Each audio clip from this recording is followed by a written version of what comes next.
జగన్ కుటుంబ చరిత్ర అందరికీ తెలుసని శవరాజకీయాలు చేయడం ఆయనకు అలవాటేనని మంత్రి సవిత మండిపడ్డారు. వైసీపీ పాలనలో విధ్వంసం జరిగిందని, కూటమి పాలనలో అభివృద్ధి జరుగుతోందని తెలిపారు. ఫ్యాక్షన్ రాజకీయాలను నిర్మూలించి అందరికీ విద్య అందించాలన్న లక్ష్యంతో సీఎం చంద్రబాబు పనిచేస్తున్నారని స్పష్టం చేశారు.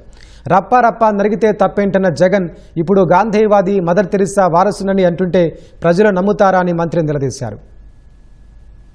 జగన్మోహన్ రెడ్డి గారి తాత చరిత్ర ఏంటి, తండ్రి చరిత్ర ఏంటి, జగన్మోహన్ రెడ్డి గారి చరిత్ర ఏంటో ప్రజలందరికీ తెలుసు. మరి తెలుగుదేశం పార్టీ వ్యవస్థాపకులు నందమూరి తారక రామారావు గురించి చరిత్ర తెలుసు.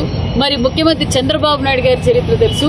అదేవిధంగా యువగళం అధినేత నారా లోకేష్ బాబు గారి చరిత్ర ఏంటో మరి అక్కడ కత్తి, ఇక్కడ పెన్ను, అక్కడ విధ్వంసం, ఇక్కడ అభివృద్ధి.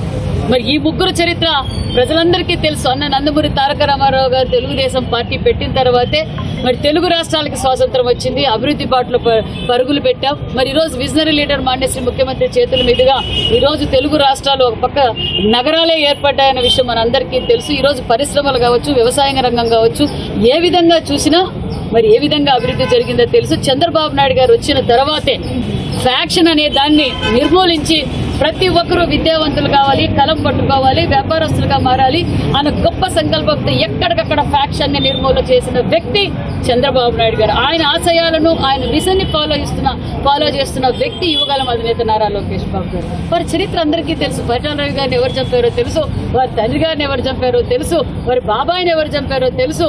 మరి ఎక్కడ చూసినా స్కాములు, దాచుకోవడం ఏంటో ప్రజలందరూ ప్రత్యక్షంగా చూశారు. ఆయనే చెప్పారు, జగన్మోహన్ రెడ్డి గారే రప నరికితే ఏంటి అని ఆయనే ప్రెస్ మీట్ పెట్టి చెప్పారన్న విషయం ప్రజలందరికీ తెలుసు. ఈ రోజు ఆయన గాంధీవాదం మాట్లాడి నేను శాంతివాదంని, నేను మదర్ తెరీసా లెవెల్లో సేవ చేశానని చెప్తే ప్రజలు నమ్మే పరిస్థితిలో లేరు.